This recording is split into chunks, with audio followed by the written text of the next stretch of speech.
ছাড়া কোনো ব্যক্তি যদি তার ভিডিও রেকর্ড করেন তাহলে সেটা একেবারেই ভালো লাগে না বলিউড অভিনেতা বিক্রান্ত মাসির। বিক্রান্ত নাকি তর্কাতর্কি জুড়ে দেন সেখানেই।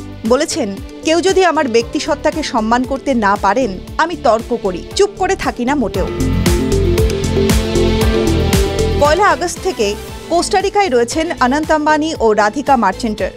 বিয়ের মতো হানিমুনেও বিরাট খরচ করেছেন তারা। কোস্টারিকার গুয়ানাকাস্তেতে রয়েছেন তারা।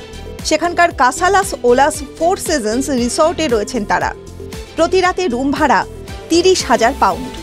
আজকের দিনে ভারতীয় মুদ্রায় তা প্রায় 25 লাখ টাকা।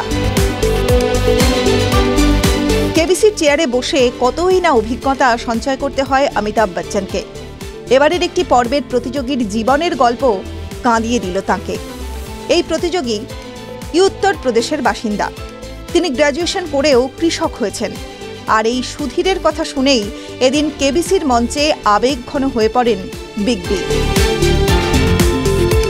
একটি পুরনো ভিডিও ভাইরাল হয়েছে।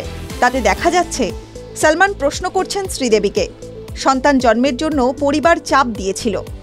পাশে থাকা বনি কাপুর বলে বসেন, চাপ আসার আগেই আমরা গুড নিউজ শুনিয়ে দিয়েছিলাম।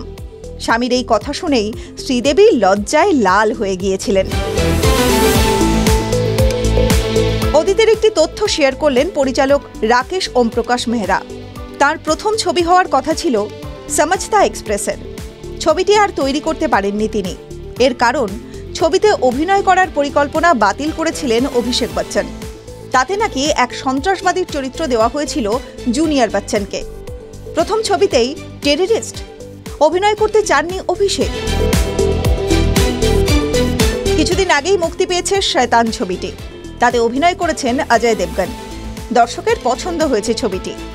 সমালোচকেরাও প্রশংসা করেছেন। সেই ছবির সিকুয়েল তৈরি করার পরিকল্পনা করেছেন নির্মাতা। তাতেও থাকবেন অজয়। নির্মাতাদের মত, ফ্র্যাঞ্চাইজি ছবিতে অজয়ের চেয়ে সফল আর কোনো অভিনেতাই নেই।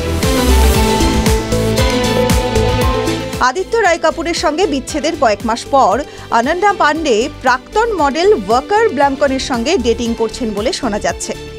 সূত্রের খবর, অনন্ত আম্বানি ও রাধিকা মার্চেন্টের বিয়ের আগে আম্বানি পরিবারের আয়োজিত ক্রুজ পার্টিতে ওয়াকারের সঙ্গে তার দেখা হয়। বিয়েতে ওয়াকারকেই নাকি সঙ্গী হিসাবে পরিচয় করিয়ে দেন অনন্যা। সিঁড়ি দিয়ে গড়িয়ে পড়ে গেলেন রণজয় বিষ্ণু। মাথা গুঁজে পড়ে থাকতে দেখা গেল তাকে। এদিকে তখন ক্রমাগত বৃষ্টি পড়ছে। কি আবার হলো? অসুস্থ নাকি অভিনেতা? না, ভয়ের কোনো কারণই নেই। এই ছবির শুটিং ফ্লোরের ছবি শেয়ার করে তিনি লিখলেন, উফ, এই দিনটা ভুলব না। Kudos to the team. সবাই আমরা সকাল 8:30 থেকে রাত 8:30 অবধি ভিজে শুট করেছি। সদ্যই পুড়িয়ে ছাই করে দেওয়া হয়েছে বাংলাদেশের জনপ্রিয় ব্যান্ড জলের গানের গায়ক তথা বাদ্যযন্ত্রী রাহুল আনন্দের বাড়ি। বিভিন্ন বাদ্যযন্ত্র দিয়ে পরিপাটি করে সাজানো সেই বাড়ি পুড়ে ছাই হওয়ার পর সেখানে রেকর্ড করা শেষ ভিডিও এদিন এই ব্যান্ডের তরফে প্রকাশ্যে এলো।